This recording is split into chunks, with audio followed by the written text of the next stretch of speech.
أعوذ بالله من الشيطان الرجيم. بسم الله الرحمن الرحيم.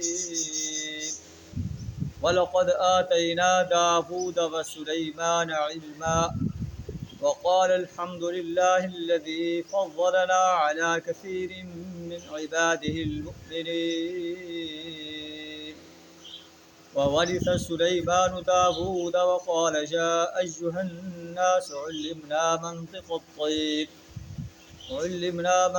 الطير وأوتينا من كل شيء إن هذا لهو الفضل المبين. صدق اللہ العظیم.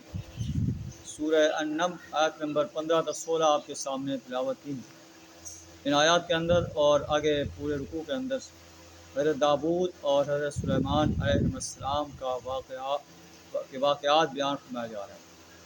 یہ واقعات بیان فرما کر قریش مکہ کو بتایا جا رہا ہے کہ حضرت داود اور سلیمان علیہ السلام جو ہے اللہ کے نیک بندے تھے. اللہ نے انہیں بادشاہت سے نوازا تھا، مال و دولت سے نوازا تھا، لیکن اس سب کے باوجود اللہ کے حضور جو ہے جھکنے والے انسان تھے، اللہ کی غلامی کرنے والے، اللہ کی اطاعت کرنے والے، اللہ کی پرستی کرنے والے انسان تھے.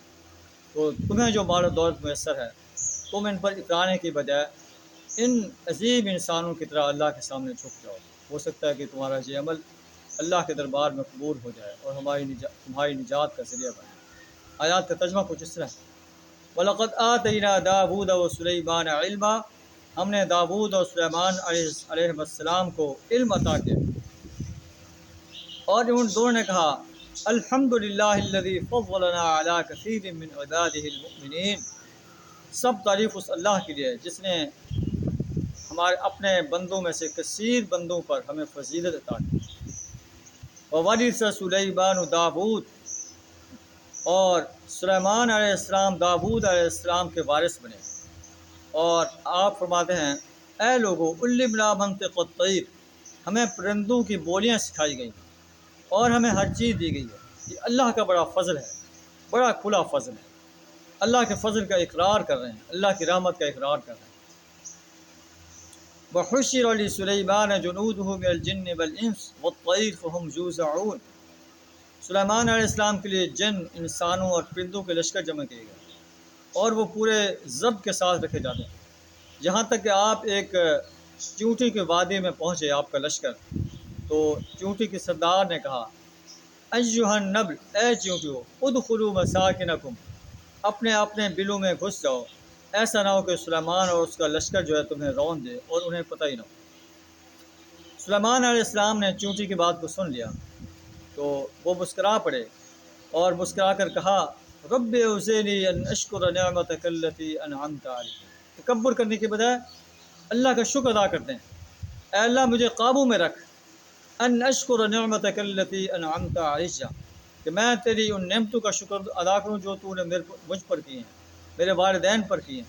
وان اعمل صالحا ترضاہ، وہ عمل کروں صالح جو تجھے پسند ہیں. وادخلنی برحمتک فی عبادک الصالحین، اور اپنی رحمت سے مجھے صالح بندوں میں داخل. یہ انسان کے لیے ایک مشعل راہ ہے. اگر اللہ نے اسے مال و دولت سے نوازا ہے، اسے اقتدار سے نوازا ہے، تو اس پر تکبر کرنے کی بجائے اللہ کے حضور جھک جائے، اللہ سے دعا کرے، اللہ کے احسانات کا اقرار کرے، اللہ کا شکر ادا کرے، عمل صالح کرے اور اللہ سے دعا کرے ادخلنی برحمتک فی عبادک الصالحین. اے اللہ مجھے اپنی رحمت سے اپنے صالح بندوں میں داخل کر دے. اتنا نیک ہونے کے باوجود بھی اللہ کی رحمت کی درخواست کر رہا ہے کہ اے اللہ اپنی میری کوئی حیثیت نہیں، تو اپنی رحمت سے مجھے اپنے بندوں میں داخل کر دے. معلوم ہوا کہ انسان اپنے اعمال کی وجہ سے صرف جنت میں نہیں جائے گا، اللہ کی رحمت کی وجہ سے داخل ہوگا.